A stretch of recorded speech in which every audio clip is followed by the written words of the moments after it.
All right. Hi, everybody. My name is NikNak. I am an artist. I do many, many things. And this is the Launchpad, Come Play With Me, and Music Leads and Arts Council England webinar, essentially. So we are going to be talking about, we're going to be presenting advice and guidance on applying to Arts Council England's funds, the National Lottery project grants, and supporting grassroots live music for Yorkshire-based music creators and those running music projects in the region too. Hope everybody is having a nice Tuesday evening, and as I know it's been really rainy, but we'll be all right. We'll be fine. We'll be fine.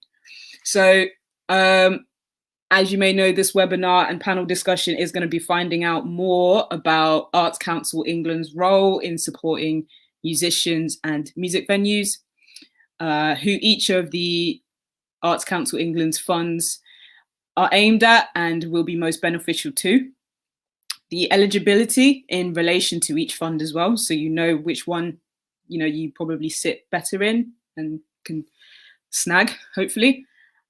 The artists and organisations with experience of applying for and receiving support through those funds, and how to complete and submit your application. So it is a lot, but basically, if you're making, performing, recording music, or working to support musicians, artists, or producers in any capacity, any genre, then this webinar is going to help demystify any queries you have about Arts Council England funding. So we're going to get into it. And I'm rubbing my hands, even though you can't really see that off camera, because, yeah, I'm here. And my laptop's quite high up and I'm quite short. Anyway. At the end, or towards the end of the panel too, you'll be able to pose questions to everybody that is taking part as well. So feel free to drop questions in the comment box, wherever that may be on your screen. And yeah, we'll try to fit in as much as we can. But I'm going to introduce the peoples from Arts Council England who have very kindly going to jump on and give a very cool presentation that says everything. So I'm going to introduce to y'all Simon Benger, who is the Music Relationship Manager for England. Hey, hello. Yeah. And also introduce Richard Brown, who is the Senior Relationship Manager at Arts Council England. Yeah, right, guys. Hey, hi, Nicole. Cool. So can you maybe explain a little bit about what it is that you do? Sure. Hi, I'm Simon, and I'm a music relationship manager for Arts Council England. I'm based up in our Yorkshire office, and in my role, I speak with applicants to our funds mainly around music. So that could be anything from artists, bands, record labels, managers, producers, festivals, you name it, giving them funding advice and the best way possible to access our funding so that they can carry out amazing music projects. Lovely, Simon, thank you. And Richard, what do you do? Oh yeah, thanks, Nicole. So I'm Richard, I'm a Senior Relationship Manager, and I work with a team of people, including like Simon, and also I work with local authorities. So I tend to have a more strategic view over what's going on. So I work closely with Leeds, for example. And I'm not just music anymore. There was a point when I was doing music, so I cross art forms at the moment as well. Nice one. Now I believe you have an amazing presentation that will go through everything for us, right? Oh, you're really picking this up, yeah. I'm the host. It's what I've got to do. This is all. Yeah. Cool. I will leave y'all to it. Thanks. Cheers, NikNak. Thank you. Okay, so hi everyone, and welcome to this session on Arts Council England funding for music artists and creatives. Thanks for joining us this evening for what I'm hoping will be a really useful session. We get loads out of them, so we hope that you do too. And after this talk, we've got some really great panelists who will be able to give you some absolutely brilliant insight into applying to Arts Council. So please stick around for that. So as NikNak mentioned, this is our introductory guide to our key fund, which is National Lottery project grants. as well as its affiliated fund supporting grassroots live music, both of which are really, really relevant to musicians in Yorkshire. But this is going to explain which is the best one for you to choose to apply to. Just before we get going in earnest with the presentation, I just want to say a really big thank you to Music Leeds for hosting the session and for the fantastic work that they're doing. So thanks Whiskers, Tony, Nicole, of course, and of course Emily, who's running things behind the scenes tonight. And finally, if you've got any questions that come up during the talk, as Nicole mentioned, just please write them in the comments section and we'll try and get them all answered. We really want to focus on project grants and grassroots music. So if you have any questions about any other funds, there's loads of useful info on our website, or you'll be able to contact our customer services team who will be able to help you with those. So this session is on how we support music projects and musicians with a focus on the additional support we're giving during COVID-19. While we do award grants of up to £100,000, we'll be focusing today mainly on grants of up to 15k. And this is because they're our most accessible grants and a really great starting point to people who are new to our funding. Can I have the next slide, please, Emily? Great. So here's the agenda for our talk. Firstly, I'll be taking you through what Arts Council is, how our funding works, and what you can and what you can't apply for. And then Richard's going to talk about the criteria we ask applicants to respond to in our applications, as well as how to write a really strong bid. And finally, I'll talk a bit about how we can support applicants with their proposals before answering some of the questions being posted, and we'll try and get through as many as we can. The ones that we can't, we'll try and respond to in the coming days too. Next slide, please. So let's talk about why you're here tonight. We love getting applications from new applicants, creating innovative and exciting music projects. We view artists and creatives as a really essential partner in achieving our remit for providing all people in England with the opportunity to engage in arts and culture, regardless of their circumstance. And we need your applications so we can get money out into the sector so that amazing music is being created. Our role is to support you and to support the music sector to make music activity happen that would otherwise not be viable. We know that some of you tuned into this talk tonight that you'll be approaching Arts Council with anxieties around applying, maybe, but just to say that we're here to dispel those anxieties and to kind of demystify the process if possible.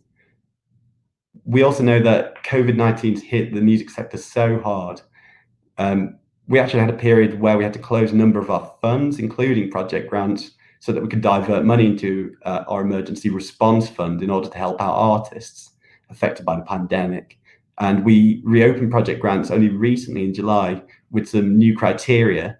And that's there to just to allow us to support individuals and organisations more flexibly than ever, really at a time when music venues are still forced to be closed or may have only just recently started to partially reopen. And those social distancing rules continue. Live performances have to be reimagined and replanned. So next slide, please. So firstly, how we support the music sector.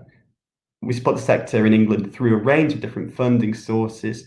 And while we'll be focusing primarily on project grants and supporting grassroots live music, I'll just say a little bit too about some of the other funds before we move on, as I think they're pretty relevant still. So firstly, National Portfolio Organisations, or NPOs. These are a collection of 828 organisations nationally who successfully applied back in 2018 to be part of our national portfolio. With this comes 4 years of funding in exchange for delivering on work that meets Arts Council aims. To give you a flavour of the variety of different types of music that we support through this portfolio, there's a small sample of our music NPOs listed in the slide. So we've got NTS Radio, Attitude is Everything, Brownswood Recordings, which is Giles Peterson's label, Jazz Refresh, Generator up in Newcastle, Opera North in Leeds, and I Love Live. There's so many more.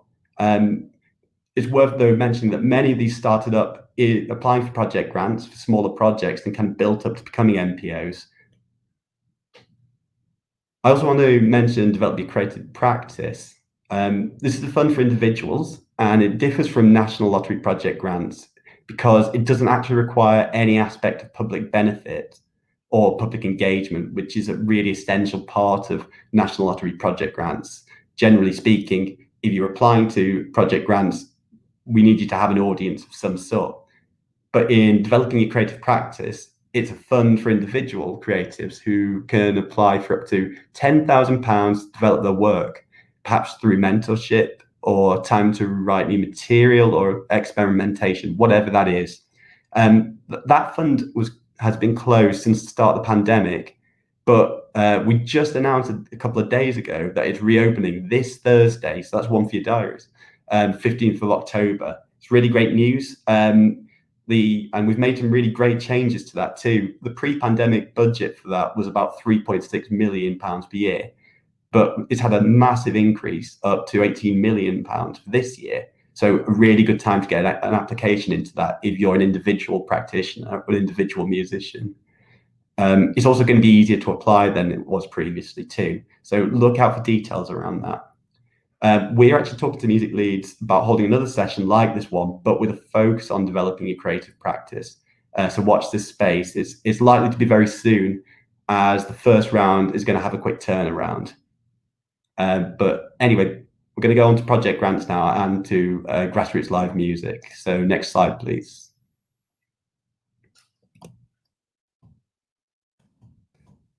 Okay, firstly, project grants. So Project Grants is our open access fund, and it exists to be reactive to new ideas, to new talent, and to new approaches in arts and culture. You can apply from £1,000 up to £100,000 to fund arts and cultural activity that may be creating, devising, programming, or managing that project. We support loads of different art forms, so dance, literature, music, theatre, visual arts, combined arts, and creative media too. In the next slide, I'll talk a little bit more about the sort of specific types of music activity that we can support you for. In terms of who can apply then, anybody in England can apply. In fact, anyone in the EU can currently apply to project grants as things stand, so long as it's for work that benefits artists and audiences in England. And when we say anyone can apply, this is really important that it includes individual practitioners. Project Grants is one of the few funding programs in the country that will support individual artists, which is why it's so popular. So pre-pandemic, we'd normally require applicants to bring a minimum of 10% match funding to the projects. But as a result of the changes we've made to the program, there's now actually no match funding required, or at least there's not for the time being. Also note that because of the circumstances resulting from COVID-19, we are really keen at the moment to support applications from individual creative practitioners with a real focus on time to think and to plan your work without really so much need for an audience. We're also really interested in research and development activity, so maybe creating new work, organizational development activity too, so for businesses and arts organizations looking to change their way of working, maybe because of COVID-19. And then also we are really keen to fund live activity that can be safely delivered within the period of the pandemic, rather than the activity with a start date far in the future. So we're looking for things that are happening sooner rather than later. Okay, next slide, please.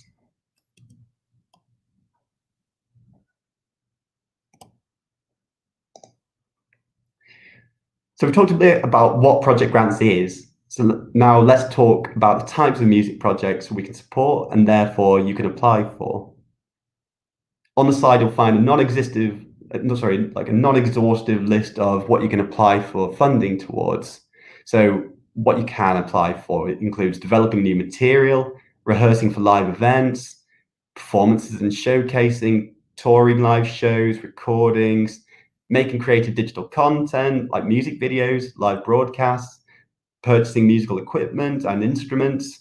And obviously, as I just mentioned, now that, during this period of COVID-19, for research and development work as well.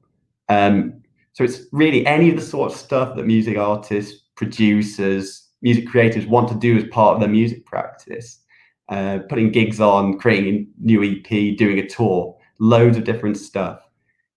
This is all, quite self-explanatory, but what's important to keep in mind for any application that you want to submit are two real key concerns, and Richard's going to talk more about this, are ensuring that the projects we fund are really high quality and that they contain clear public benefit. This will be a really recurring theme for the rest of the presentation, so just make sure to note those things.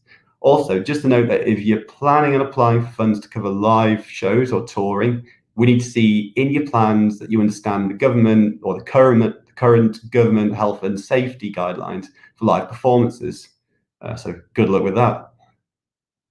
You can find further detail on what you could apply for in or on our website. There's loads of really useful information there. We've got an information sheet on music projects, which is really helpful for this sort of stuff.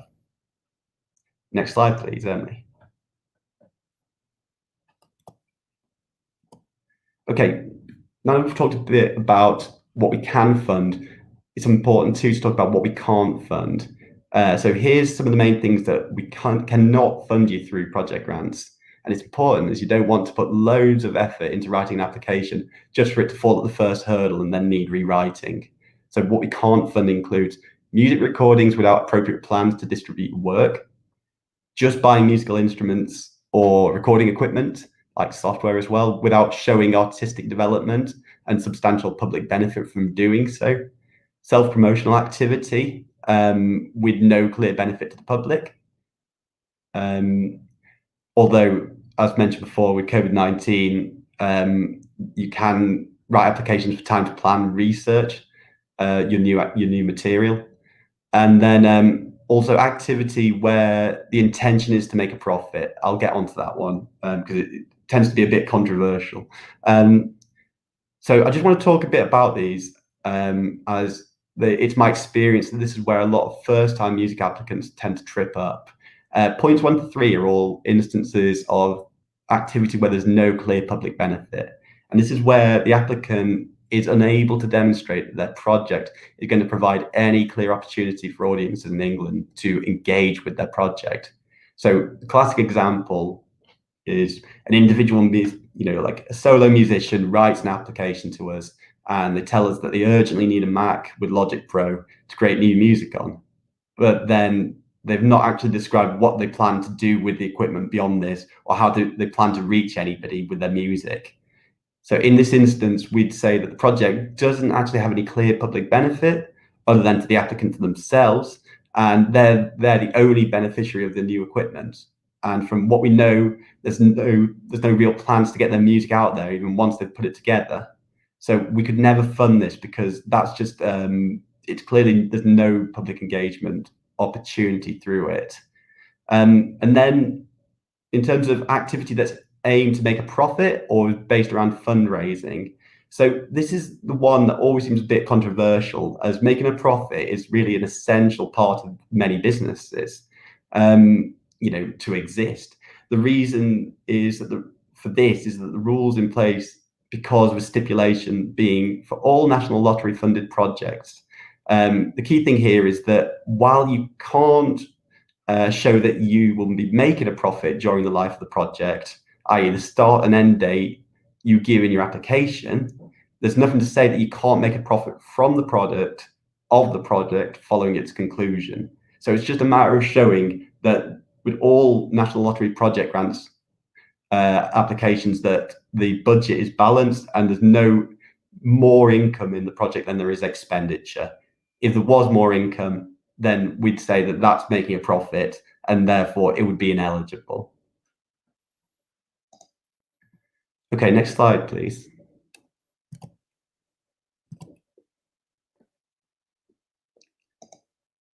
Okay, so supporting grassroots live music then. Supporting grassroots live music is actually just a strand of project grants. it has the same criteria, but a completely separate budget of £1.5 million, which is ring-fenced to the sole benefit of grassroots music venues and promoters. It covers grants of up to £40,000. You can still apply for over £40,000, but you'd need to do so through the normal project grants route, as you know that the upper limit for this fund is 40k. Just a little bit of background to the fund. All venues and promoters have been eligible to apply for National Lottery project grants to support projects that help them bring live music to the public. But until we launched this Grassroots fund back in 2019, we were receiving really few applications from venues. The grassroots live music sector is really crucial to the development of musicians and audiences across the country. We see it as really like the main talent development pipeline for the music sector. We also recognise that there's some really significant challenges facing the grassroots sector. I mean, venues can struggle to focus on developing the programmes, their audiences and the business models. So as such, we've made this ring-fence part of project grants funding that only venues and promoters can apply to. And by promoters, we mean people who put live music on in venues, obviously. So the current funding round is still open and it closes on March the 31st, 2021. So it's worth starting to think about this if this is relevant to you, if you're a venue or a promoter. In terms of what we can fund through it, we can fund artistic programming and audience development. So, for example, we could fund a season of performances or shows across one or more venues. Maybe you'd be looking for a project where you're taking risks on programming, new genres of music, or looking at new ways of presenting live music given the current circumstances. Or maybe you'd be looking at developing more diverse program or audience, changing your audience profile, to create new opportunities. You could apply for funding to develop your venue's resilience and sustainability. So that could be trialing alternative uses of venues during non-show times, like maybe offering music-related activities to kids in the daytime. It could be afternoon performances instead of just evening ones. Loads of different options. And then we can also support equipment purchases and small capital works, so building works as well. So in terms of equipment, that could be production equipment like amps, PAs, microphones, lighting, rigging, all of those sorts of things. And in terms of capital work, we can fund alterations to venues to make them more accessible to all members of the public, like lifts, ramps, hearing loops, all sorts of things. The main thing there is just ensuring that the project clearly demonstrates development of artistic activity and benefit to the wider public. Okay, next slide, please. There's not loads to say here in terms of what we can't fund through supporting grassroots live music, because it's essentially the same as National Lottery project grants. The main difference here, I'm just going to highlight the first point, which is that we can't support individual bands and managers or agents through this fund for the reasons that I've talked about. It's just for venues or for promoters. So if you're an individual band or manager, look to National Lottery project grants instead. Okay, next slide, please. Just one more from me before I hand over to Richard. So this is a general list of what we can't fund and what we could make your application ineligible for if you did any of these things in them. I've already mentioned a few of these, and I'm not going to read through them all because you can read about them in our guidance. But I'll just highlight the two there in yellow at the bottom, which are firstly costs that take place before we're able to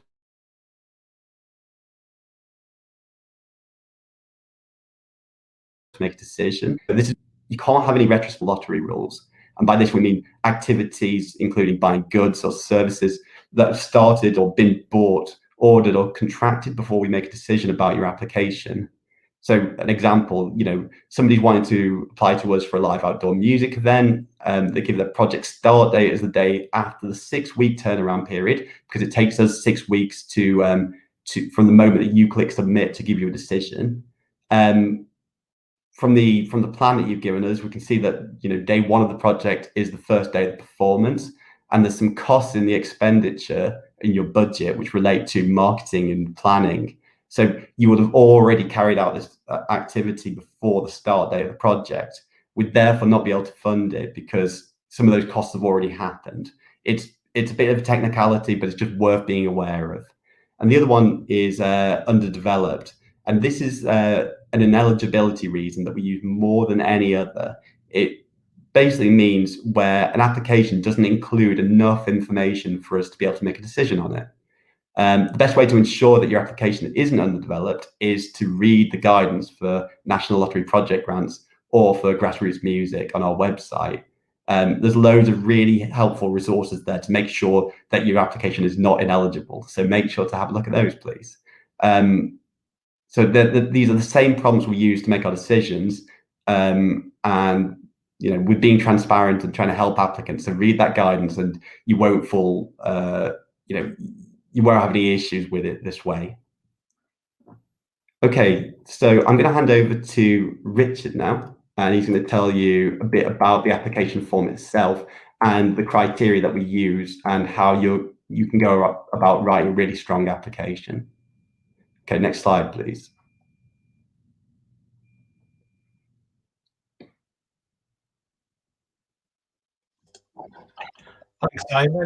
Thanks, Simon. So we're now focusing on writing the application. So our application has 4 main sections: quality, public engagement, finance, and management. And for quality, this is the great art and culture part of our mission statement. It's about you and your project. Public engagement is the everyone part of our mission statement, and that's the audience that you are working with. Who will engage with the activity and how will they engage? And for finance, it's about your budget, your income, your expenditure. It's about your financial management and your experience of financial management. And it's about fair pay for artists. And management, it's about when and where will this take place, who will lead in each part, and how will it be managed. And there's a project plan section of the application, so complete that. As Simon said, the how to apply guidance goes through the application step by step, so it's a really important document to look at. And we know your application is a plan, and while some elements, of course, probably will change, you should have everything confirmed as much as possible, or as close to as confirmed as you can, before you do submit the application. Next slide, Emily. So quality. In this section of the application form, we want applicants to tell us about their artistic work, some more detail about the activity they would like to do, and how this activity will help them or their organisation develop. We also ask about any other artists that may be working with, what their role is, and why they've chosen to work with those artists. So what are we looking for, and what should you tell us? So it's important to understand that your application will be looked at by a panel, but none of them may have a specific music specialism. So please don't assume on anyone's knowledge of your particular specialism. They're well trained to understand what a good project looks like from a funding risk point of view. So the more you can tell us or explain, the more confident we will be. So your idea, please be as clear as possible of what you want to do. Do state the obvious, just be clear and concise. So your quality.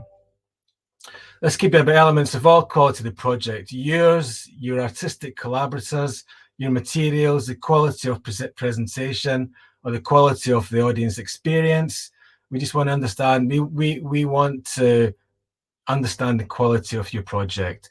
Tell us about any press, any big achievements you've had, any awards, any notable airplay or gigs, playlists, collaborations, anything that demonstrates your music or project is high quality. With development, who stands to gain what? So project grants is a lottery good cause and people must benefit, but those people can include you, the artists. So will the artist gain skills or experience from the project? Will the project help to develop the art form or the sector itself? So tell us, why do you need to do this, and why is now the right time? Are you going to try something new? What do you hope to achieve? What would success look like? How will it develop you creatively and professionally? And why do you need that development? What will the impact be on the people that experience the project? Next slide, Emily. So public engagement is one that confuses people, but this is generally just your audience. So what is public engagement? It's everyone part of the mission. This can be any or all of the following: people that attend events, people that take part, people that are listening, people that are streaming, people that are volunteering. So it's engagement with your project. And what are we looking for? So how will the activity increase opportunities for the public to engage in the arts? Who will engage? So is the target audience clear and appropriate? You have to be clear who you're trying to target. Be as specific as you can, whether it's a geographic area, whether it's jazz fans, whether it's an age group, whether it's children, young people. Be specific. And what format will the engagement take? Is it going to a gig? Is it participating? Is it visiting? Is it watching streamed activity? Be clear about how people will engage with your project. And are the marketing plans realistic? How will you reach your audience? And if this, as Simon said about the COVID R&D work, if the activity will not engage people immediately for R&D, then please tell us about how you anticipate people will engage with your work in the longer term. So is it going to be a release? Is it going to come to a tour, etc., etc.? Next slide, Emily. So moving on to finance. We expect artists to be paid fairly and appropriately. Sometimes this means paying union rates or agency rates that you've agreed with the agents of the artists. We will take a common sense approach to that, but artists must be paid fairly. And your income is your ticket sales, your money from other funders, your own money, your support in kind. And at the moment, the 10% match requirement is currently lifted. Your expenditure are your artist fees, transport, rehearsal, equipment, insurance, and contingency. So with capacity for your ticket sales, make sure you're taking into account government guidelines on social distancing in venues and be clear you mitigate against those risks. So what are we looking for in finance? Are the finances realistic, achievable, and fair? Is there enough money? Is the expenditure appropriate? We've got lots of experience in looking at budgets. So therefore, if something doesn't look right, it doesn't look right. Does the budget balance, as Simon explained earlier regarding national lottery rules? Are artists being paid appropriately? That's a key thing for us. Is there a partnership funding support? Is there a contingency? You can put a contingency in, that is absolutely fine to do. And can you manage it? So what experience do you have in managing budgets before? Next slide, Emily. So finally, the management section. And on this one, your partners are the people you'll be delivering the project with. So if you're putting out music, it can be your distributor. It could be your PR company. It could be your agent, your manager, or venues. But it's really important to tell us in detail about the other people supporting your project, because this helps demonstrate that the project is quality and likely to be happening if you have other key partners supporting you. And make sure these partners are confirmed in your application. Of course, in the current climate, there's lots of uncertainties. So it's this section where you can tell us about your plans to combat any risks, particularly from COVID-19. So if, for example, you're planning a concert happening in spring, and as COVID-19 is still a continuing risk, tell us what you will do if lockdown happens again, or if social distance guidelines are still in place. And this is what we call a mitigation against the risk not happening, against the risk of it not happening. For this, we will always take a common sense approach and look at what is realistic, but be clear that you are looking out for these risks, and please do mitigate against them. So in management, what are we looking for? Is the project doable, and can you do it? So capability, do you have the skills and experience, or do your partners? Capacity, do you have enough resources, money, people, equipment, time? And is the activity well planned? And that's where the project plan comes in. Be as detailed as you can. So location, when, where is it happening? And are the tour venues confirmed? And are they appropriate for the size of van you are or the size of project you are? So people often get the project plan wrong. They maybe just make it maybe two or three entries, and it's not enough. We need to get a feel from that you understand your planning, that you know when you're going to do rehearsals, you know when you're going to do your marketing, you know when you're going to have your events, whether it's your get-ins, and you're thinking about your evaluation. So make sure you get this across, that you are a safe pair of hands for public money to deliver your innovative project. And think about your evaluation from the start as well. Collect information and stats. What do you want to achieve? And then you can measure, did you actually achieve it? Next slide, Emily.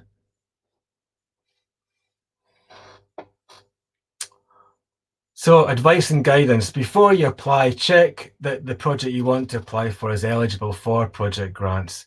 Find out, are you ready to apply? Is the timing right? Is your activity well planned? Do you have finance and partners in place? So take the quiz on the website to find out. There's also the how to apply guidance, which we mentioned earlier. Please download that and look through that. It goes through the process in such detail and gives you a really good sense of the type of information and level of detail that we need to see in the application to make a judgment. Our information sheets, as Simon said, provide further help with planning your project, and they're linked closely to Grassroots Music or similar. And our customer services team are the first point of contact for project grants advice. They can advise you on eligibility of your activity, discuss any parts of the application, and help you with the online application form Grantium. So relationship managers are there like Simon and I, but with over 10,000 applications to project grants every year, it's not actually possible for us to speak to every applicant. That's why it's really important for us to do webinars like this, because we really want to attract as many new applicants to project grants as possible. Next slide, Emily.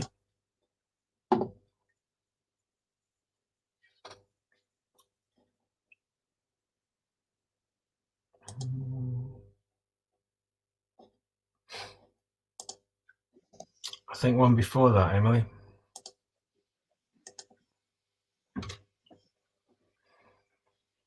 Can you go back one?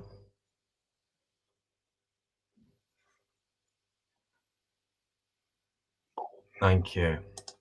Back again.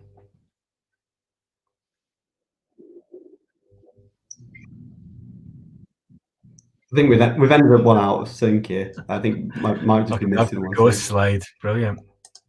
Okay, thanks. Next one.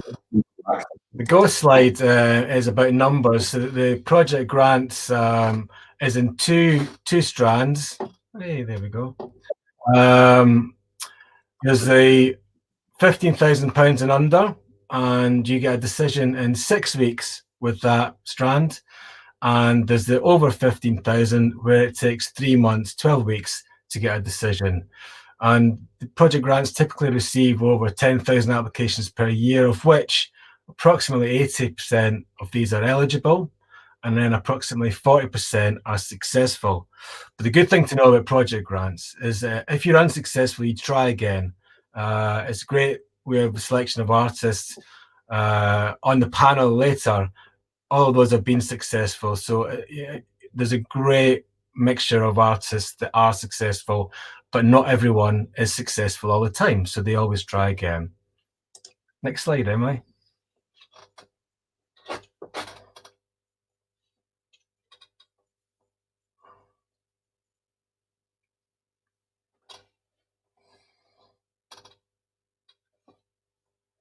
And the next one. Just the one on access support, please, Emily. That's the one.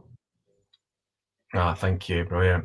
So finally, some detail and access support is really important. The aim of the fund is to ensure that everyone has the same equality of opportunity to access our information and our funding programs. This means ensuring that all applicants can access our guidance, our information, our advice, and our application forms.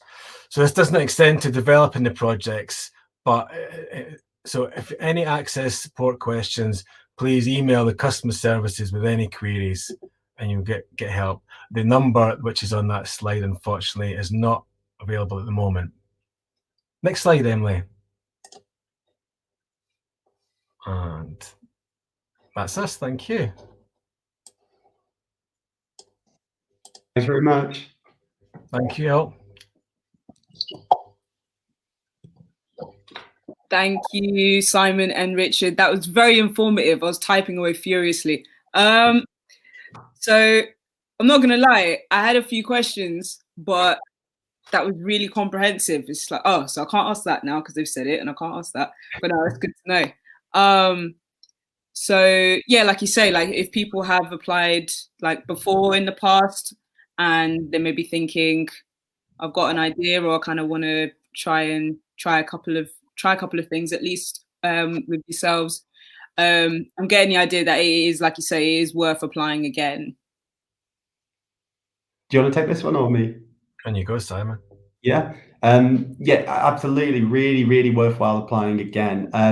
You know, as Richard touched on, our success rate is pretty good for a funding body, 40%. But obviously, you've still got a slightly bigger chance of not being successful than being successful. But what you can do by reapplying is think about, you know, what you could have done to improve that application. You know, there's an opportunity to take some feedback from us and then put it in again.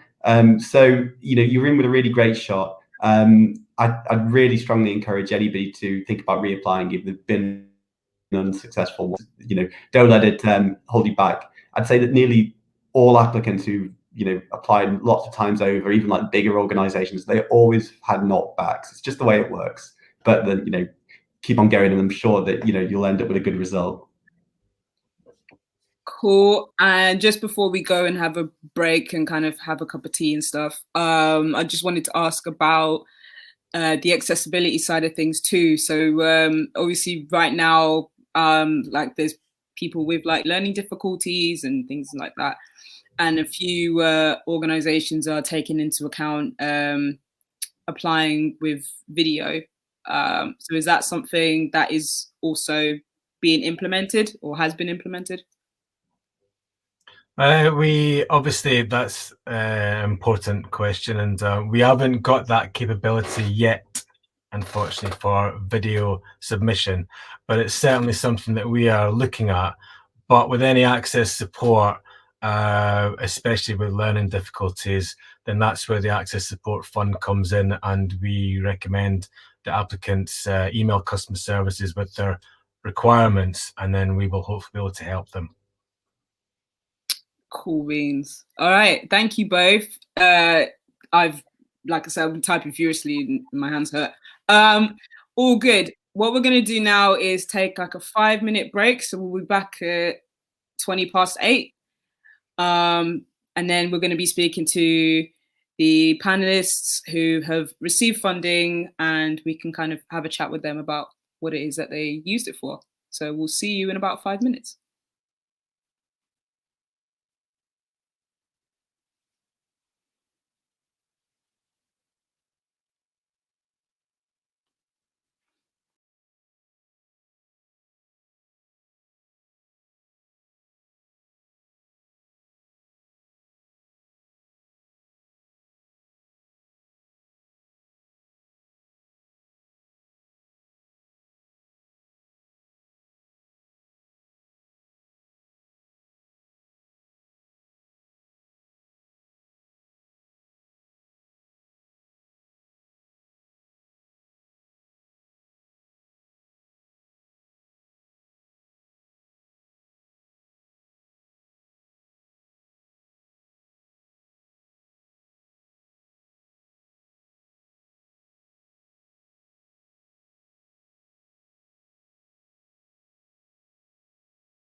Hey everybody, welcome back. So yeah, if you've just joined us, hello, I am NikNak. I'm an artist, I do many things, basically. But yeah, this is a talk, webinar, panel discussion, all kinds of things with Arts Council England. We've just spoken with Simon and Richard, who are some pretty important people in the squad, and they just delivered an amazing presentation. They have just let me know through the interwebs that they can make that presentation available to people. So if you missed out on that, no worries. Plus, this whole event will be available to rewatch too. So savvy. So we are chilling. So now I'm going to introduce some very special people. Very grateful to have these people come through and join us on this realm that is the interwebs. So we're going to bring those people in, and then we're going to talk to them about their approaches, what they used the funding for when they went for certain bits and bobs through Arts Council, and hear a bit about what they do. So firstly, I'd like to bring in, through me pulling an imaginary rope or something, bring in Deborah Egan, who is the director at the Diner venue in Sheffield. Hey, Deborah. Hi. Hello. Hi, all good. Lovely. So Deborah, I'm going to big her up right now, so stand by. Deborah is a musician, sound artist, and the director of the Diner venue in Sheffield. She, as an artist, she is part of the award-winning experimental sound collective Sonar, and director of the Diner Sheffield, which I've said already. And am I right in thinking that you were Diner was one of the venues that received funding recently as well? Dina, yeah, it's Dina. Sorry. We have got a diner though. We've got a diner before it all shut, right? Definitely right on all counts. Yeah, we were fortunate to get CRF funding, and we got Grassroots music funding earlier in the year. But the CRF will help us to deliver the Grassroots music, if you know what I mean. So it's all kind of conjoined. Okay, I see. Right. It's a long story, but I'm happy to tell anybody the story if they don't want to they don't mind getting a bit bored, maybe. we can dive into it a little bit. I think that's cool. Sure. Cool. Nice one. Thank you. And next up, again with the imaginary rope / telekinesis, I'd like to bring in Liam O'Shea. Hello. Who is the Hello. He is the creative director of No Bounds Festival, which is also in Sheffield. Sheffield's smashing it, yes. Yeah. Liam is the founder and creative director of No Bounds Festival, and he's also a curator, performer, promoter, marketer, venue manager. And you also did a crowdfunder for Hopeworks, right? Yes, we did. Yeah. How did that go? That went really well. We got to our initial target, and so really, really good. And that came in a day before. We also were really fortunate to get the CRF as well. So it's been a crazy few days for us. So amazing, really. So life-changing business. Amazing. Congrats. So yeah, we've got two kind of people who are kind of behind the scenes in terms of like venues and festivals and doing that side of stuff. But we've also got some artists too. So very wide breadth. I'm doing this with my hands. Yes, wide breadth of people. So next up, telekinesis, is Bella Gaffney. Hi. She is an esteemed folk musician, hails from Bradford, and writes and performs folk-inspired songs and original arrangements of traditional pieces. And she's also one of 4 members in the Celtic bluegrass band, the Magpies. Sick. Yeah. Cool. Thank you for joining us, and we'll get into like what you use the funding for in a bit. Last but not least, we have Mikey Lord as well. Hey, hello. Hello. Hello, mate. I was worried for like the last 40 minutes that if I didn't mute it, you'd be able to hear me just drinking my tea and vaping. It's all gravy, man. It's all gravy. Mikey is an artist with a band called As Sirens Fall. He's a vocalist, in fact. And they have performed all across the UK and Europe and onto festival stages from Bingley Music Live to Download. So, yes, mate, smashing it. That's a lovely. Sorry? I said that's a lovely sum up. Thank you. You're very welcome. Like my dyslexia just went cool. Okay. So thank you all for joining us. So I'm gonna I've got a few questions down. To be fair, like what the presentation and what Simon and Richard said before was pretty comprehensive. So it'd be cool to hear how you all kind of used the funds that you were successful in getting and how you were able to kind of implement that in your work. So if I could start with Deborah, what project did you use the funding for? And then that question applies to everybody, but we'll start with Deborah first. Well, we applied for Grassroots Music Venues funding, and we wanted to adapt a bit in terms of the kind of audiences that we were getting and in the structure of the organisation. So we started something called Express, which is for young producers between 18 and 25 from BAME, LGBTQ, feminine binary backgrounds, just to try and get more representation in the field, because we know from looking at lots of academic stuff that representation is super low. So what we've done is actually create a program of like direct what they call in academia applied learning, but that which means you get in there and you get your hands dirty and you plug things in and you chat to people and you take them a drink and you book them and you do the artist liaison and that kind of thing. So it's not like a 3-year course at university. It's about getting in there and getting on with it, basically. So the program is to work with lots of professional artists, and then for the people that are engaged in the program to become part of our organisation and to run their own festival, which is based on everything that they've kind of like picked up.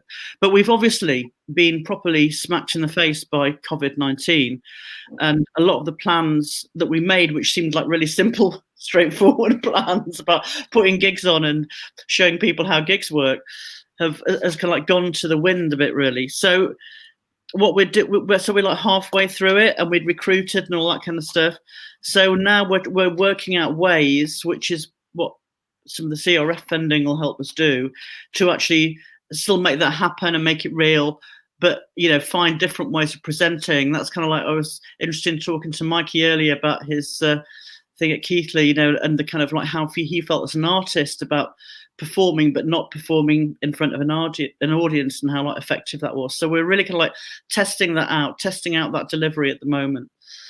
Yeah, that's kind of where we are. But we were delighted to get that funding, and we're really excited about delivering it.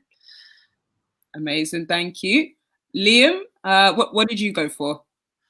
So yeah, mine was project grant. It's been the last few years I've accessed project grant funding to help deliver No Bounds Festival, in particular. And I'm someone that's come in and started, as was mentioned before, like Simon, sort of starting at the sub 15k level, and then starting to kind of like develop what I'm doing, and then also as I'm developing what I'm doing, being able to know how to do this whole process better, and so I've kind of gradually at this point now, I've gone back, but I was applying for more this year with COVID again. Once I originally at the start of the year gone for the biggest application I've done yet, spent quite a long time on it with a lot of different grants, and then COVID came, bang, all gone. Like so many of my friends and colleagues in the industry and artists, etc. I also did a Grassroots one, actually, that went. And so I basically, I went back to square one and reapplied for a smaller project grant. So this year, I didn't get, because all the grants were withdrawn because of COVID. Then as soon as they released the new project grants, I applied for one, to try and deliver No Bounds Festival this year, despite everything that's happening. I was like, I really wanted to respond to what we've been through. You know, if there was any way I could do it, and the artists that I'm involved with could have an opportunity to do something, I wanted to do it. So I applied for a project grant to do it. I didn't get through, got knocked back. And so I then went back again to the drawing board, and then tried to improve it, worked with my advisors at the Arts Council, who were super helpful, Simon Benger, really helpful. And then in that process, I reapplied again. And just at the last minute, I've got it. And like this weekend, we're doing No Bounds Festival. So because of that, I'm going to be able to do a hybrid, COVID-secure, COVID-proof festival, which is a mixture of really using large spaces for a very small amount of people. And it's exploring different ways of kind of doing network collaborative performances, exploring the ways that we interact with audiences, exploring the ways that audiences in this situation we're in a very imperfect situation, how we turn that into an experience and a worthwhile experience for everyone, the artists and the audiences. So that's what I've used it for this week. Amazing. Yeah, you've got, your event starts like this week. So there's good timing and then there's that. Like, yeah. So that's brilliant. You've got to hold nerve sometimes in this process. Yeah. All good. Well, thank you. Bella, as an artist, quite interested to hear as well how you and Mikey kind of approached the funding and how you got it. So yeah, what was your approach?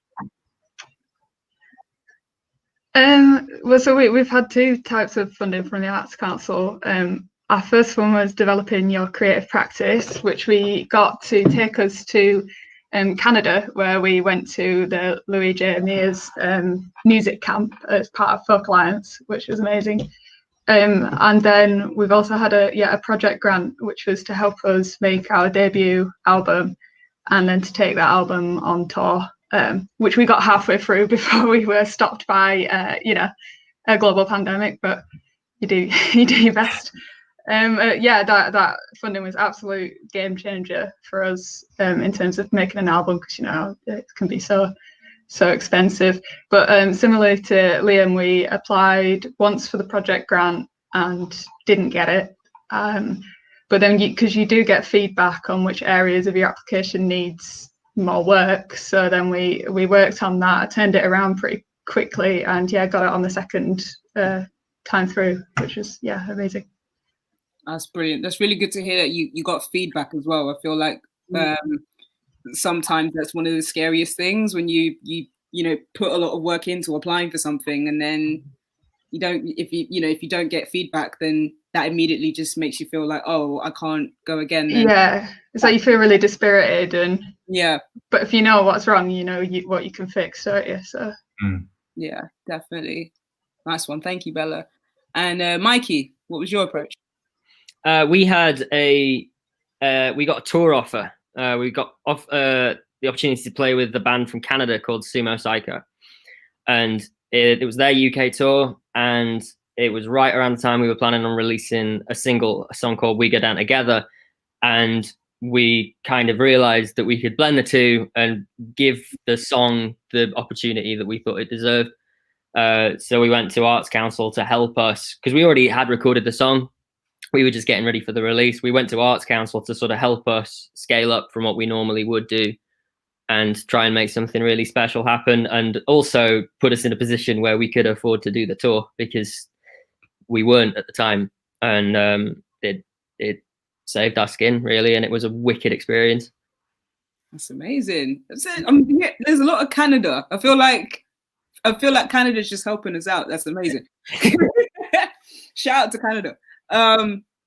Cool. Okay, so that was really great. Thank you, everyone. Now we're gonna go backwards. So, Mikey, did you apply for the funding before? Or was that your first time, actually? Oh, sorry. Yeah, I should have said it was a project grant, and it was our first time, actually. Okay. We were really, really lucky, actually, to get it first time. I feel like I'm quite fortunate. Okay.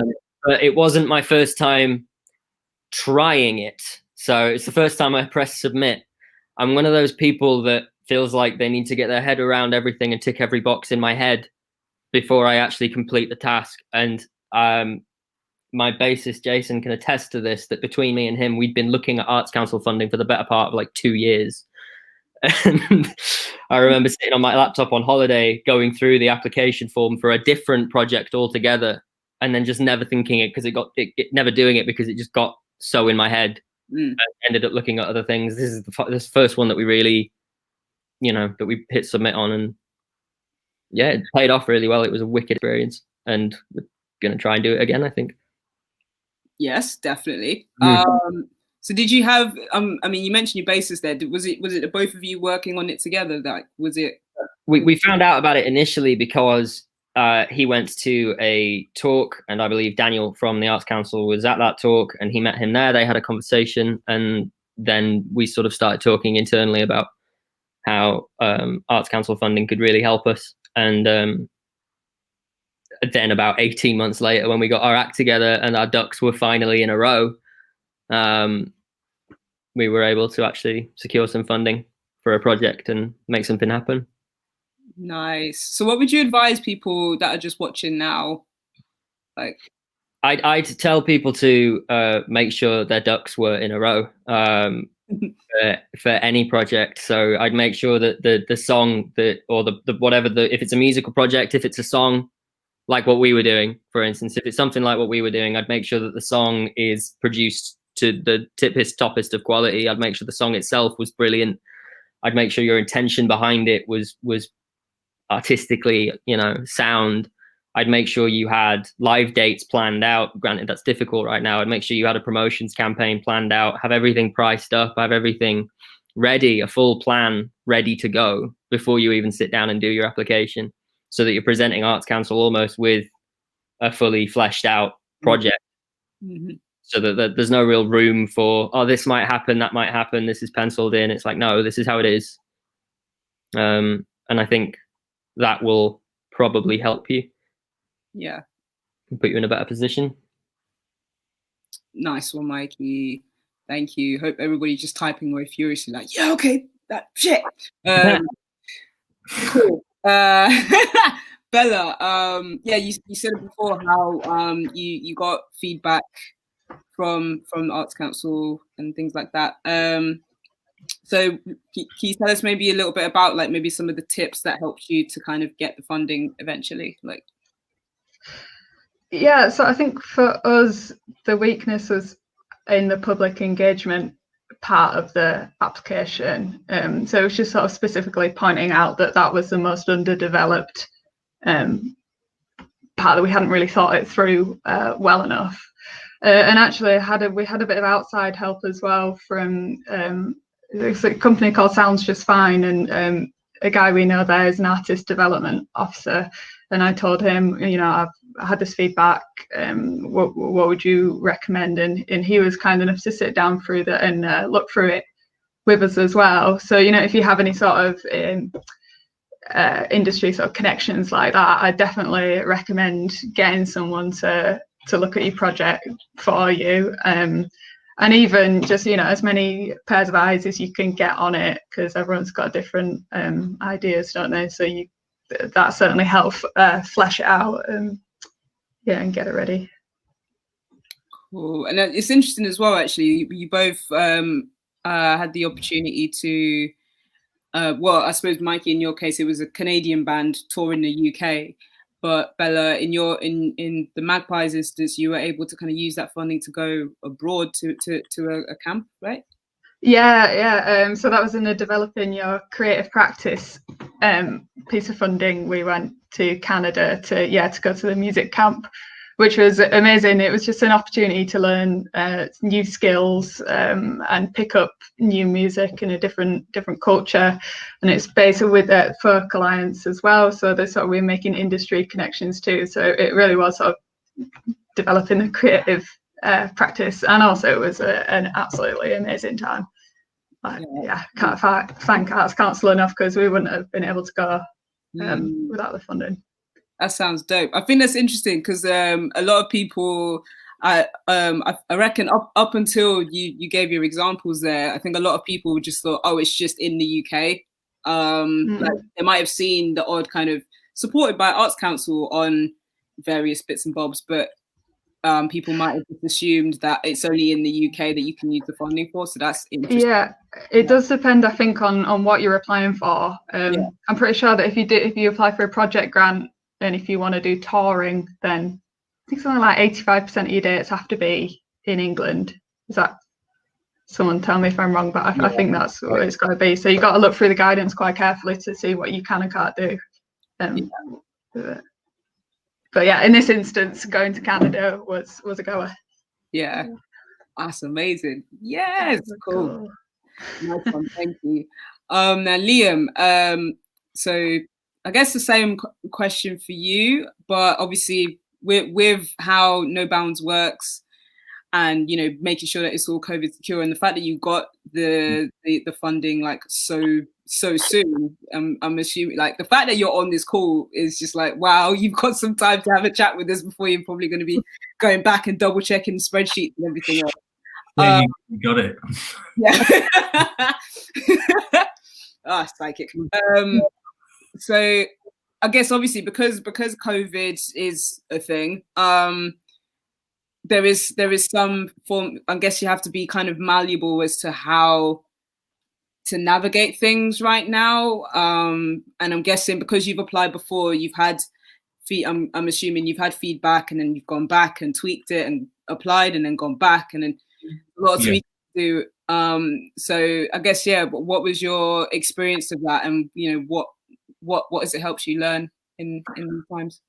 Okay, well, I think first of all, this has all been a learning experience for everyone. I think us on this side and the Arts Council on their side, and we've all been feeling our way through it.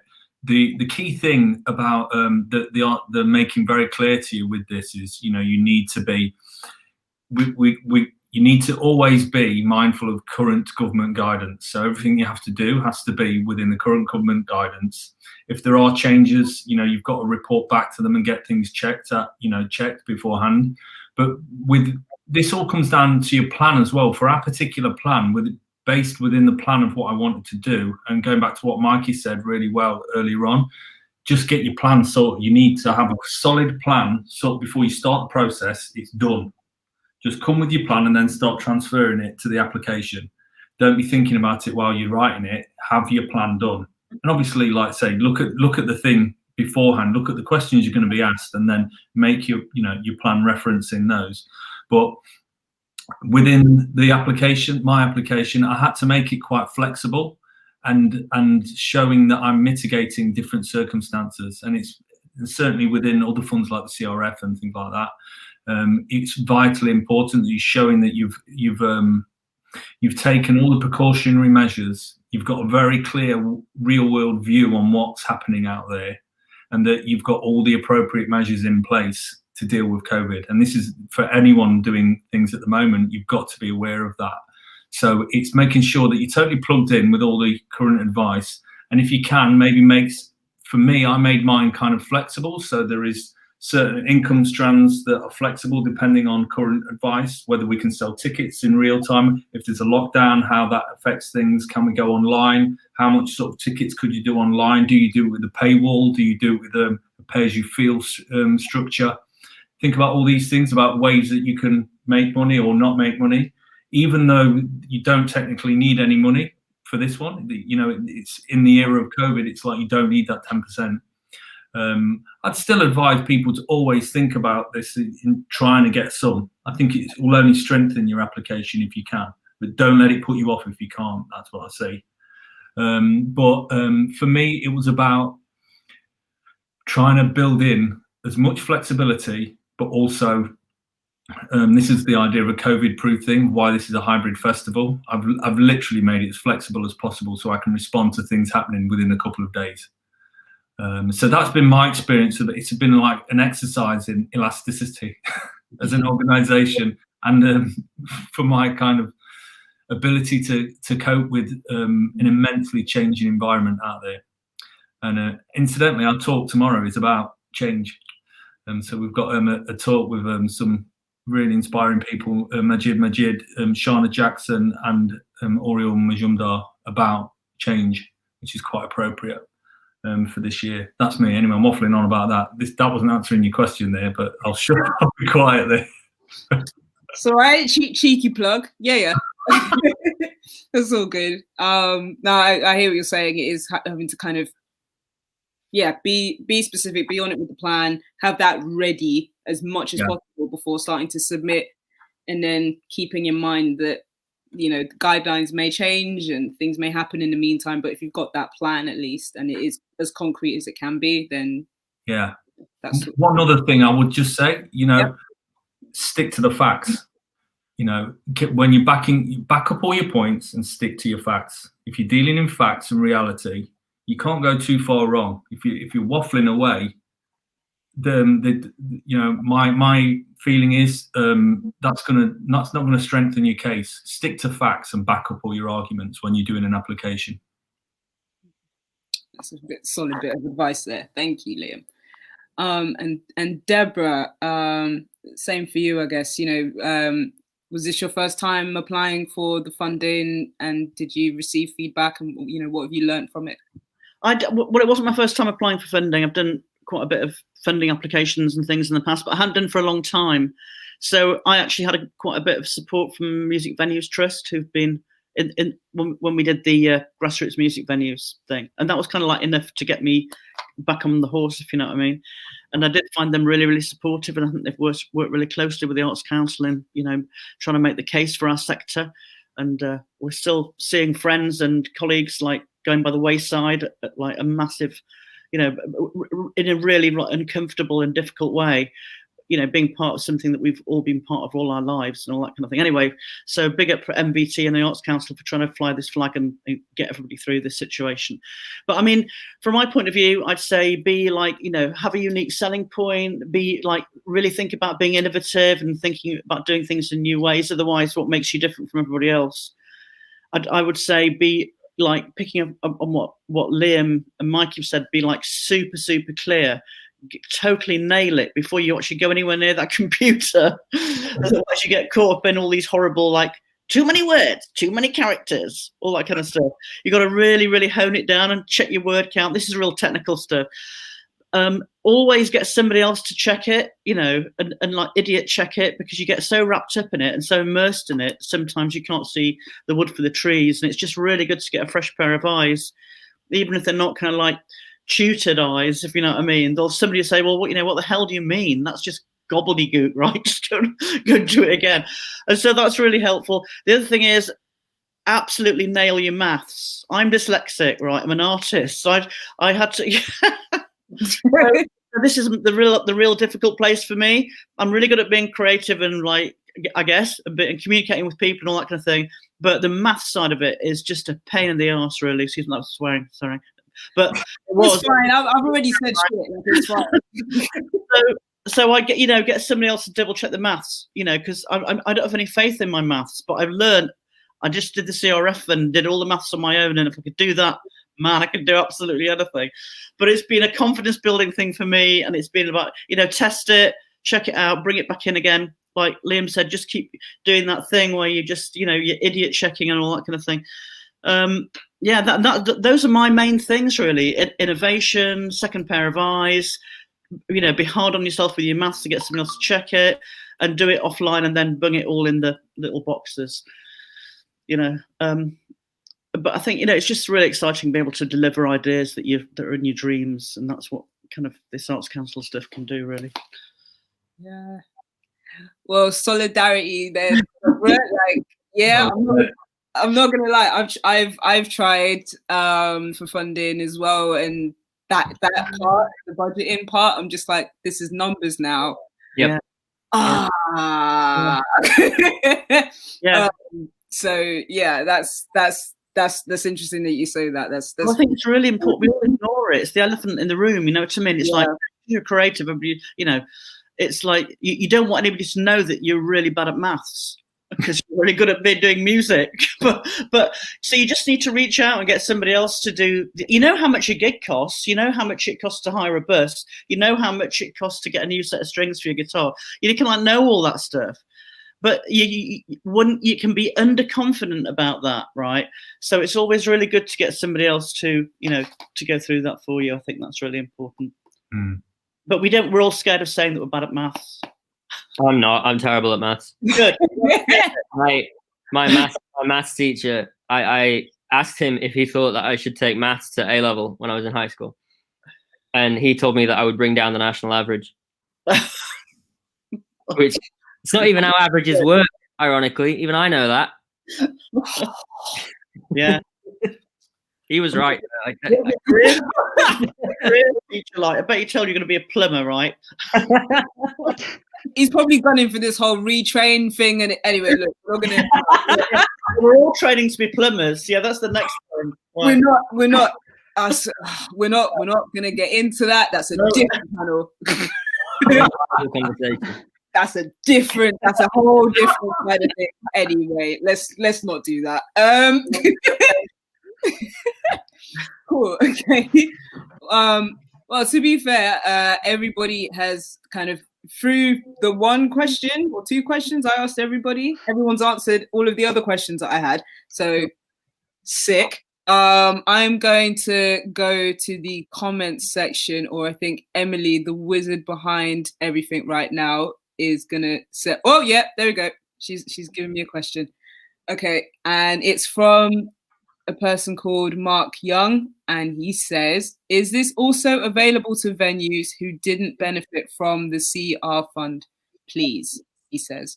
And yeah, Simon and Richard have jumped on as well. So please chuck all your questions into the comments. Granted that there'll be people that are asking the same kind of questions, so we'll try and, minimize that into like more succinct stuff. Oh, okay. So, oh my God, they're coming on now. All right. Okay, sure. Yes, absolutely. You can apply for supporting Grassroots live music if you weren't able to benefit from the cultural recovery fund. So yeah, absolutely. Thank you, Simon. Iona Lane says, it would be great to hear whether there is any reporting artist. It would be great to hear whether there is any reporting on artists have to do following. Sorry, I'm trying to make sense of what she said. Following the funding, and if there was reporting, how did people find it? So I think that's to do with the funding. I'm guessing, I think what she means is like maybe success stories from people who have had the funding before and what they were able to do afterwards. I think that's what Iona means. Maybe Mikey and Bella. I mean, what I read there is any reporting like back to Arts Council towards the end of the project. I don't know if I'm completely miles off there, but yes, we did a sort of I think it was the last week of the sort of project timeline. We did. It was a similar form to the initial application for, but it's sort of a so how has it gone kind of thing, and reporting back on all the initial objectives, whether or not they were achieved, how they were achieved, if anything was changed. Like we had 7 or 8. So we applied for 5,000, and we had 7 or 8 different things that money was going to go on. And over the course of the project, things shifted. So we ended up spending more fuel in the van than we thought we were gonna. So we had to pull some money from like the digital marketing budget to spend on fuel, that kind of thing, and reported all that back. So again, it's much like having your plan fully fleshed out in detail at the start. Make sure that you're on top of it while you're doing your project as well. And then when it comes to filling that bit out at the end, you're not sort of scratching your head thinking, how much did I spend there? Yeah, not much to add really, but yeah, basically keep a spreadsheet, keep on top of your budget, else you'll be faffing around with your bank account at the end of it, like where did that money go? But yeah, it's quite a simple form actually, isn't it? It's much easier than applying for funding in the first place. Yeah. Cool. Thank you both. Mark Jones says, question for Liam.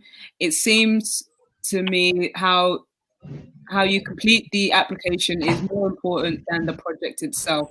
I'm doing my first festival and I'm very confident of it, but not so much with applying. Is it worth getting help to get it written? Well, I would say first of all to that, the content is the most important. What you're delivering is ultimately the most important. It's clearly important how you write it as well, in the respect of getting across what you're trying to do is really important, and it's like getting across an argument really, really well.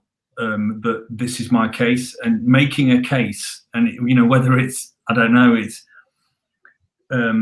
making a Loctite case for an argument. That's essentially what you're kind of doing here. And if you're not very familiar with, if you're not a lawyer, as I'm not, I spent most of my life as an artist, like not doing what I do now. Avoiding actually sitting down and doing the work a lot of the time, kind of following on from what Deborah was saying, about getting your numbers right and all these things, going down and getting all the details right. That was a process that I found really hard initially. And yeah, if you know someone who can help you with it, who's been through the process before, great. Work with them, get some help from them. Also, I really encourage you to reach out to the Arts Council, find your relationship manager and work with them. If you are a venue, go to the Music Venue Trust. They're really helpful in being that bridge. But yeah, I think in essence, what you're saying there is, I think it's great.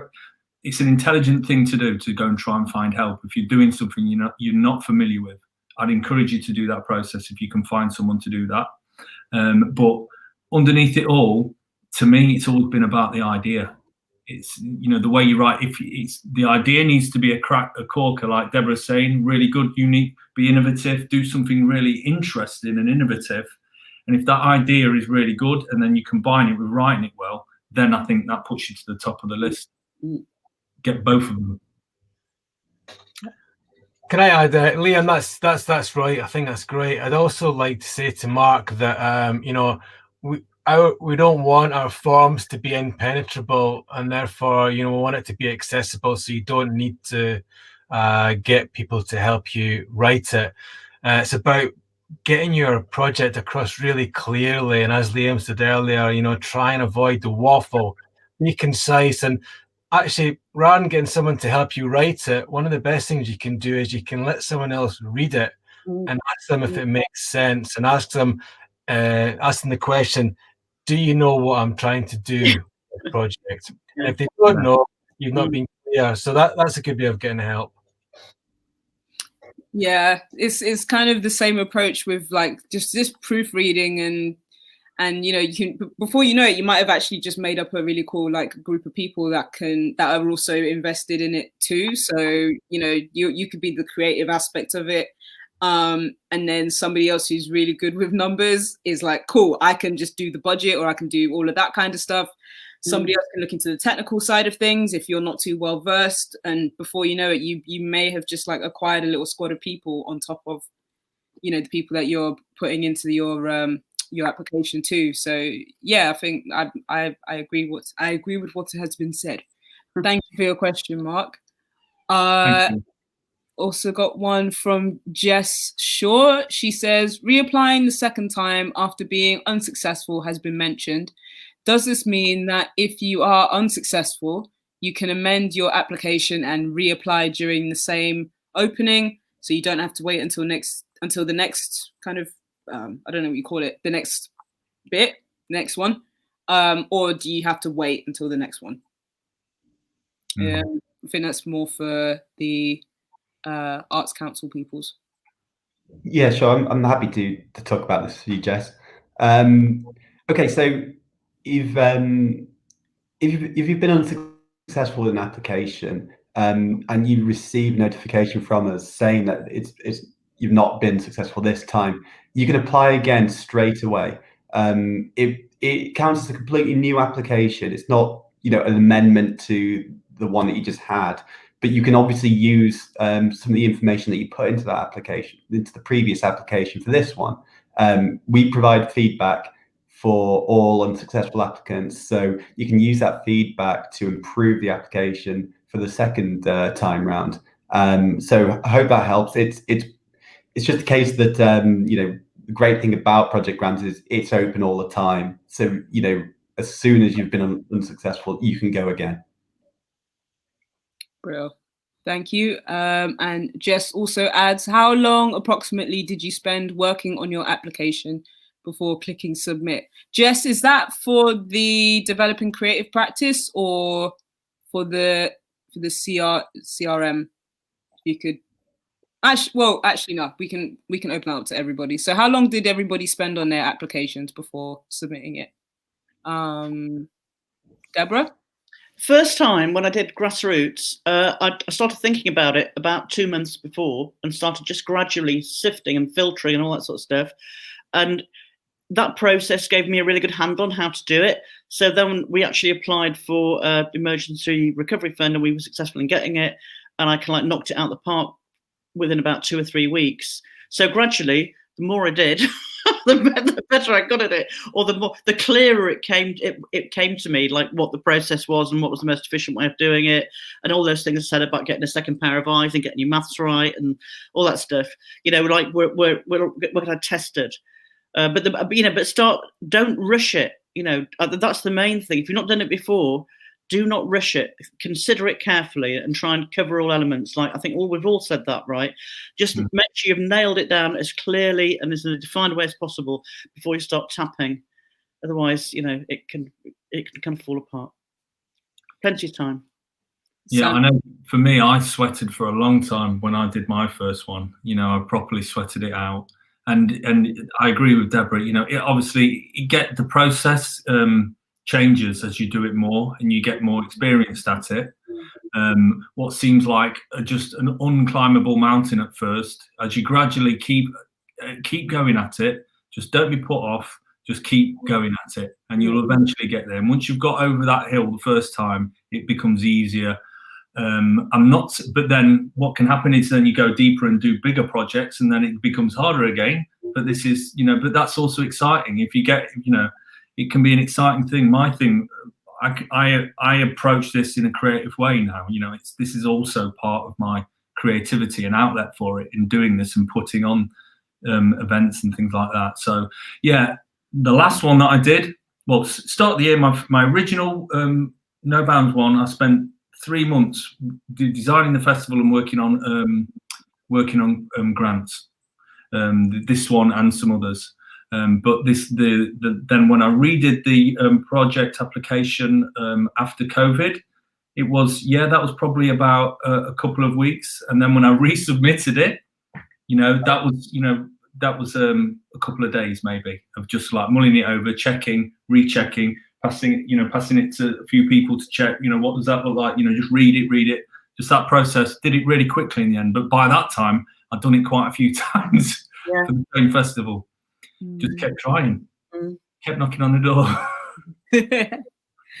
Yeah. And Bella and Mikey, how long did it take you both to do your applications before hitting submit? We didn't have long to get ours in order to factor in the decision time and then any potential grant landing before that tour was going to happen. That I talked about earlier. So it ended up being a sort of, we've been talking about doing this now for 18 months. Let's stop looking at it and let's just do it. And I ended up making countless pots of coffee and staying up all night and filling out the form from top to bottom. And then the following day, going back over it and trying not to, address how insane I sounded and sending it off to proofread to 1 million people, getting it back. And I'm pretty sure we got it done. I sent it to everyone I could think of that might have a mind for this kind of thing. And we've got a bookkeeper for our accounts and had at that point for a few months. So she was able to check the maths for me. And I'm pretty sure we were able to hit submit after 2 or 3 days. But it does seem insurmountable at the start because it's not a small form, and I think might be out of character for a lot of artists to sit at a computer and fill out something that feels quite proper, But once you've done it, and if you get the funding, it doesn't have to feel proper anymore. You can do what you do. Yeah, and Bella? Yeah, I'm trying to think. It was probably a couple of months. I do feel like I've spent a fair chunk of my life filling out funding applications at this point. But what I always do, obviously I keep them all. Because even if you're applying to different types, you know, if you're applying to PRS or whatever, they often ask similar questions. So you can just go back and grab your old words and update them, and you know that'll definitely make it quicker in the long run. But yeah, the first time you do it, it's well, just having that plan, like everybody said at the start, like having like a solid plan, and then just making sure you've got enough time to make adjustments and tweak it, getting feedback from people before you hit submit. Just having that time there will definitely, you know, aid you as well. Thank you, Jess. Mark Jones has said, just out of interest, will there be another round of cultural recovery, as I didn't know about it the first time round? Yeah, I can take that. Mark, we don't actually know at the moment. We do know that it's great that some organisations were successful, but obviously some missed out, some were unsuccessful, and you know, there's certainly some dark months ahead. So my advice would be to, you know, keep in touch. Maybe follow the Arts Council Twitter, because that'll be the first one to let you know if this comes out as well. Cool. Cheers, Mark. Trying to see if we've got any more questions, but I think we've been pretty succinct, you know. We've been smashing it today. I'm just gonna have a look at the comments as well. Whoa. No more questions. All right, nice one. Thank you, Emily. So I think we're gonna wrap up there, but thank you everybody for taking part in this webinar, seminar, panel, many words that, you know, mean this. Thank you so much for coming. If people want to find out a bit more about just any other bits of advice that they need when it comes to applying for funding, with regards to Music Leeds, you can sign on to our online advice sessions. Just like there's a Facebook event, kind of rolling Facebook event page, so you can just like sign on there or get in touch and we can sort you out with chatting to a member of the team. With Arts Council bits and pieces, there was an email, like the inquiries email. You can just head to Arts Council website. What is the website for, in case people don't know what that is? It's My bad. Sorry, I should have said. Sorry. Sorry. Richard, what is the Arts Council website? artscouncil.org.uk, and the email is inquiries@artscouncil.org.uk. Brill. Thank you. Yeah, thank you all for your time during this weird, we don't even know what it is, but just weirdness right now. But thank you so much for taking the time out and chatting with us all this evening. Thank you to everybody that's watching. And yeah, this will be available to rewatch as well. So don't worry if you missed the start of this or anything. You know, the realm of the internet is weird, so it'll be staying up here forever with my swear words. Yeah, just get in touch, and there'll be loads of people about to help you with any questions that you have. So yeah, nice one, everybody, and we'll talk to you all soon.